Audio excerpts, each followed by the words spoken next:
Government would be so much smarter if they quit lying to us about housing. They quit exaggerating. They quit their stories. Yeah, I get it. Every level of government, whether it's city, province, federal, every level of government in Canada knows to a certain extent, well, maybe not Saskatchewan and Manitoba, but every other government knows that housing is a burning issue, particularly in British Columbia and Ontario, where, by the way, there's about half the population of Canada living. So every politician knows that if they don't at least look like they're solving all the housing problems that we're up against, the ridiculously high rents, the batshit crazy house prices, the high mortgage rates, so all those different things, if they don't try to get a handle on that, every politician knows, and the polling proves it, that they will lose their jobs. So, like anybody who's up for re-election, there's a tendency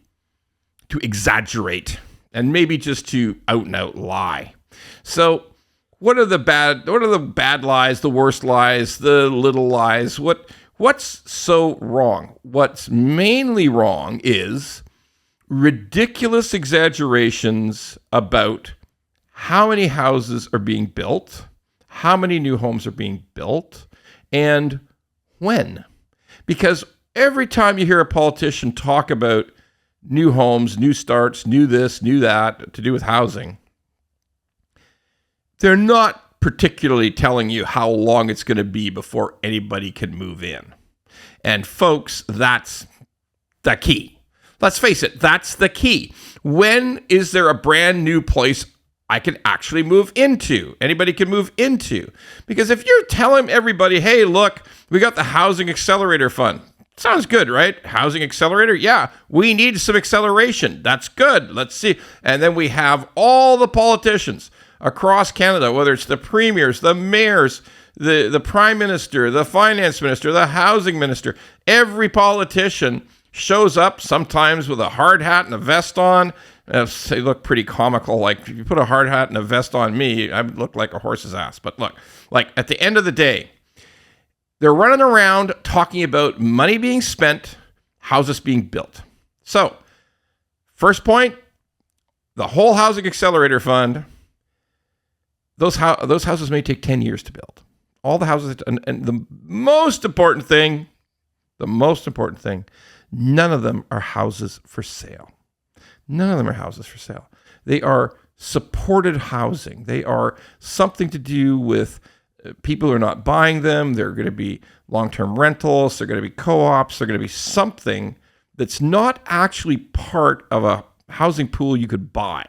They're about municipalities and provinces promoting places for people who just need a place to live, but they're never going to be able to buy a house, which is a good thing. I'm not going to say one bad word about that, okay? But when you see these things, when you see these grants, when you see these stories, when you see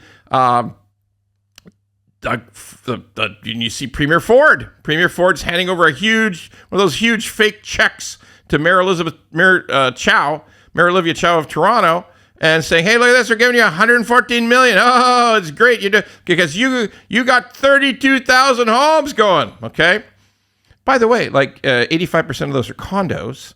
The towers are just barely getting started.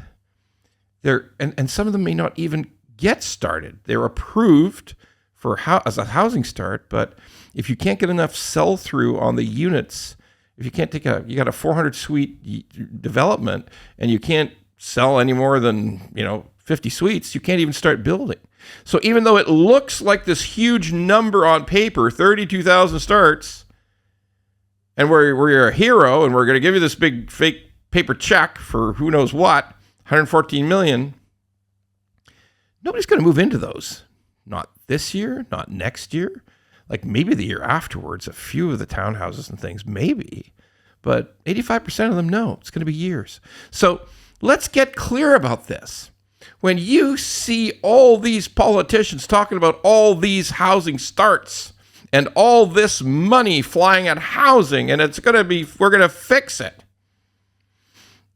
you're not going to be able to move into any of it. Okay.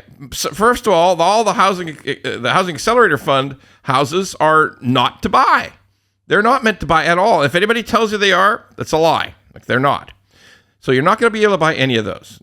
Yes, we need them. Yes, people are going to move into them. Yes, it's a good thing. But it's not going to help anybody out there buy a house or buy a condo, all right? When you hear about, oh, we got these things started, you don't even know. First of all, you don't know if they're actually starting, and you don't know when they're going to finish. So if something's not done for 6 years, how is it going to help anybody today? So when you're listening to all these houses are coming, don't believe it. Because in some provinces, for instance, Ontario, the actual houses that are going up, like the basements being dug, the walls being put up, the towers being dug into the ground for the condos, there's actually less of that so far this year than there was last year. And 2023 was lower than 2022. There's actually fewer houses that you can buy actually getting built. So when you hear all this stuff from politicians about we're winning the war on a housing crisis, don't believe it.